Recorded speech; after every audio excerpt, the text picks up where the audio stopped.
Hey guys, welcome to Gardening with Friends. Today I have a very fun project. We're gonna transform this flower bed and give it a new life. This is pretty shady area, so we selected a few ferns, brunera, ajuga, a stilper.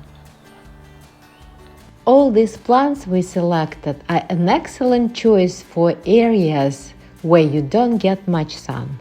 In addition, these plants likely won't present themselves as a salad bar for numerous abundant critters around here, rabbits and deers. Brunera's beautiful leaves provide all-season interest, and in the spring it will surprise you with bursts of blue delicate flowers.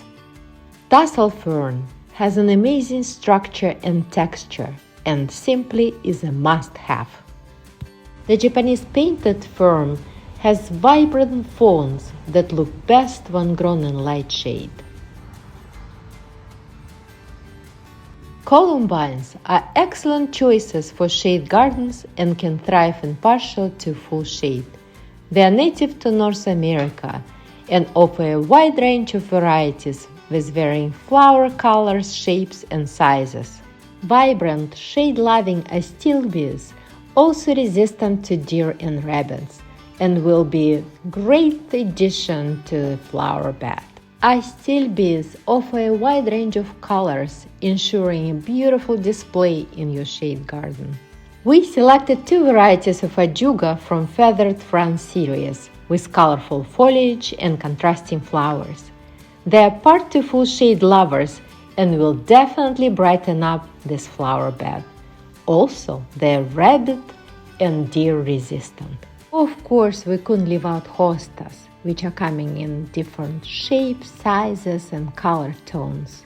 But unfortunately, they're loved by critters, so it's going to be planted in a raised pot. Let's get to work. First, we're gonna get rid of this grass.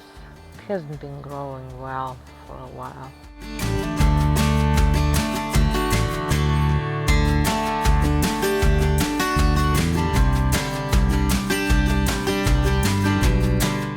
Also, I got this beautiful planter to put very nice looking hosta in to protect it from critters so they can get to it.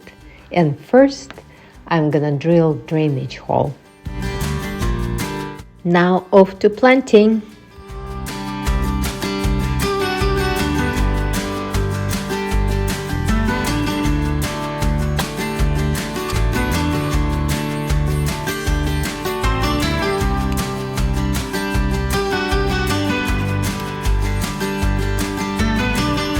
And of course, nothing goes as smooth as I bumped into paving fabric, very thick, and I need to get through it to plant. I was able to remove some fabric, and now we're going after sand. I'd like to replace it with soil, and hopefully I'll be able to plant, and plant will survive. It's not ideal, of course, but I have no other choice in here, and I've done it in a different garden, and plants are doing fine.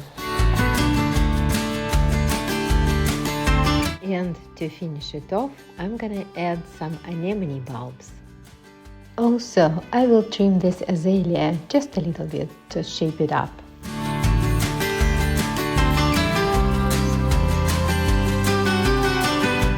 And finally, I'm gonna plant hosta into this beautiful planter.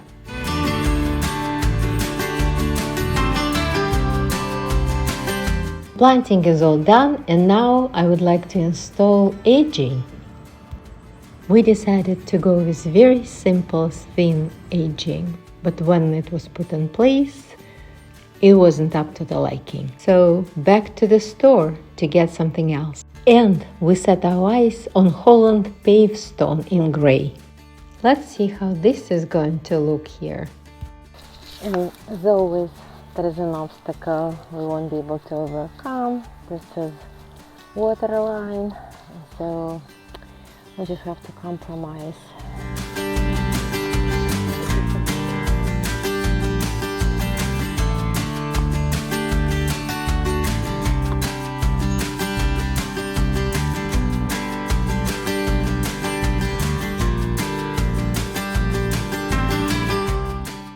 Now I'm gonna add mulch. I think I convinced the owner to change red mulch to black. Let's see what happens.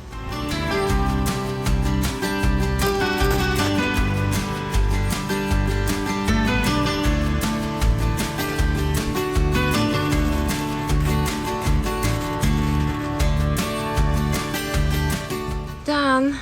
Here you go. Flower bed reborn. So as aging, we used a little bit of stone to continue the stone wall, and then moved to pavers on the side. And then of course on the other side I also added a few stones for consistency. And with black mulch, I think all the colors just popped.